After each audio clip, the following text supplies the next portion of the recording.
Hi Year 9, today we are looking at simplifying algebra with multiplying and dividing. So here are your 6 questions for your starter grid. Could you please pause the video now, have a go at all 6 of these questions, and then unpause it when you're ready to mark them. Okay, so you should have had a go at all 6 of these questions now. So with your red pen, could you please tick them if you got them right and change them if you got them wrong.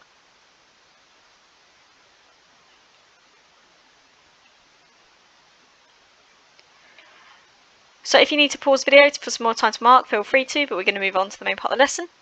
So what I want you to do first is to have a look at these and think about what happens when we try and put these into index form. So remember, index form is when we have a big number as the base and the little number up at the top telling us how many of them there are when we multiply together. So have a look at these now, think about what they'll look like. So remember that when we put these into index form, the base number, the big number, is the number that we're multiplying together. So for this example, it's going to be 2. The little number, or the indice, will tell us how many times we multiply it together. So for example, in this one, we're multiplying 2 together 4 times. So my little number up at the top is going to be a 4. In this example, 5 is our big number. And think now, how many are there? What is my little number going to be? If you said 6, you would have been right, so it's 5 to the power of 6. This was a little bit trickier because we don't have a number as the base anymore, but it still works in exactly the same way. So my base is still going to be the letter A, which is the thing I'm multiplying together, and there are 3 of them, so my little number is going to be a 3. This is our first step into how we simplify with algebra. We're looking at how we can use index form to make it simpler. It's a lot quicker to write it like this than it is to write it with lots of A's. So I'm going to do the first one here and show you how we would make this a lot simpler. So what you're going to do is you're going to split it up into different sections. All of the letters that are the same, that have the same base, you're going to put together, and then we're going to simplify all those parts. So to start with, I'm just going to group these 2 together here because they're both M's. I'm then going to group together all of my P's because they're all the same. And finally, even though it does seem a bit like a trick, the 4 and the 2 are the same type because they are numbers. They are going to be treated slightly different to letters, but I'll show you how we treat those in a minute. Okay, so because we've got 2 lots of M multiplied together, we have the same base like before with M, and there's 2 of them, so we're going to have M squared. Remember, if they're different letters, we have to keep a multiply sign there.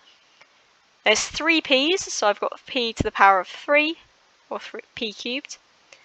And with numbers, we're actually just going to multiply those numbers together because we can make it a lot simpler than saying it's 2 to the power of something. We can just say actually 4 times 2 is equal to 8.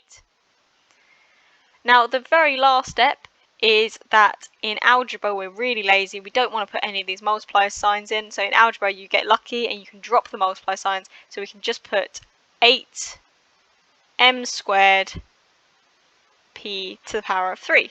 So we've just got rid of all those multiply signs. It doesn't matter what order you put it in. Traditionally we put the number first, but you can also put m squared p cubed 8. That's exactly the same thing. You can put it however you want. This is just normally how we write it. So you'll see most of them have the number in front of the letters. Okay, so I want you to pause the video now and have a go at this one here. So you're going to write down what the simplified version will be. Remember, if it makes it easier, split it up into different chunks and then simplify from there. Okay, so after you've had a go at this, you should have chunked together your m's to get m to the power of 3. Chunk together your p's to get p to the power of 2, and chunk together your numbers to get 20. So you should get 20m cubed p squared. Remember, we've dropped all our multiply signs because we're lazy in algebra. We just want to leave it at that. Okay, same thing here. Actually, these are a little bit easier, but they look slightly harder because we've obviously got less stuff to do. So we've got our 8 on its own, so we don't have to multiply anything by 8, but we can't get rid of it because it's still part of the actual problem. And p times p we can group together, so this is just going to be 8p squared. You'll go again on the one next to it, pause the video, have a go at simplifying this, and then unpause it when you're ready to check your answer. Okay, so to the answer to this one, hopefully you got this right. It's going to be 5m squared because the 5 is still there, and m times m is going to be m squared. So your answer to this one is 5m squared. Okay, now some time where you get some practice. So what you're going to do is to simplify the expression in the question. So for example, in the first one, you are going to simplify this expression here. When you've done that, you're then going to check these and see which one you can circle as the right answer. So only one of these answers is correct. So what you're doing is you're choosing out of all of these which is the correct answer. I would suggest still working through them first to check you got the right answer out of all of them rather than just having a guess, because that's still the best way to work through them.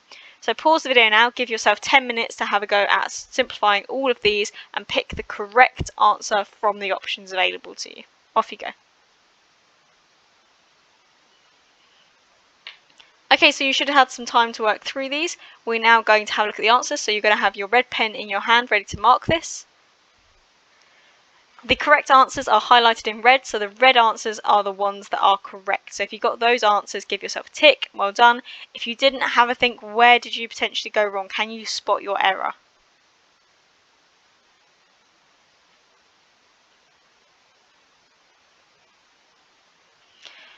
Okay, moving on then. So we've looked at multiplying and what happens when we multiply parts together. But what about if we include some kind of division in there? Well, to start off with, I would suggest dealing just with the multiply first and then look at the division afterwards. So once again, I'm just going to start with dealing with simplifying my multiplication. So 90 times b is the same as 90b squared.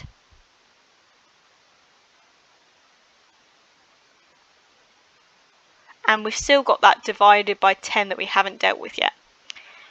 Now, we do exactly the same thing where we group together the similar parts. So because we've got a number here and a number here, these are the parts we're going to deal with together.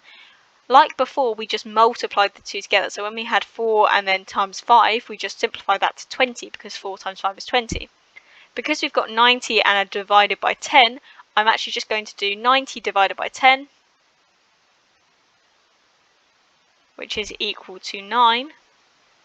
And so therefore, the number in front of my b squared is going to be, oh, let's get rid of that, we don't need that e, is going to be 9b squared. So here's the second one. Have a go at simplifying this. Remember, deal with the multiplication first and then think about how you're going to deal with the dividing. So you should unpause the video after having given this a go. Your b's all multiplied together are going to give you your b cubed, and 20 divided by 5 is equal to 4, so your answer should be 4b cubed.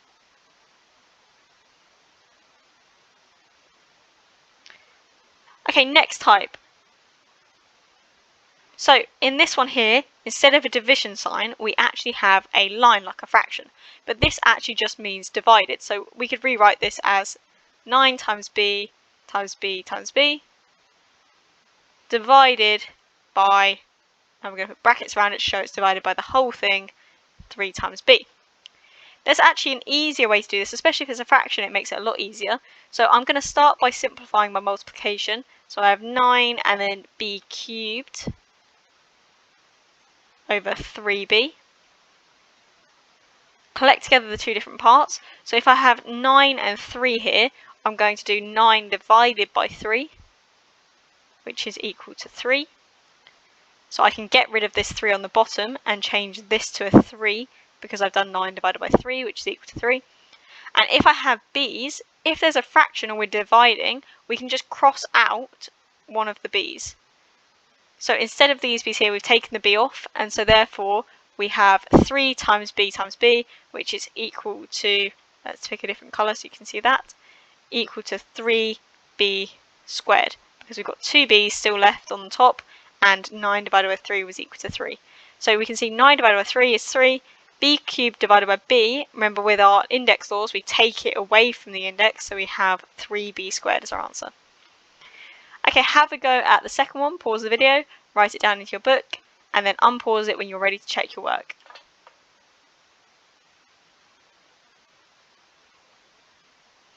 Okay, so you should have had a go at this one here as well.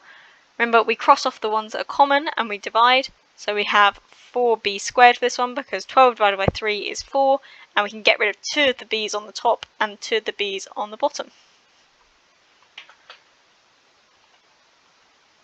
Okay, last thing for you to do, you've got another 10 minutes to have a go at these. Simplify these as much as possible in your book. Write down your answers and then unpause the video when you're ready to check them.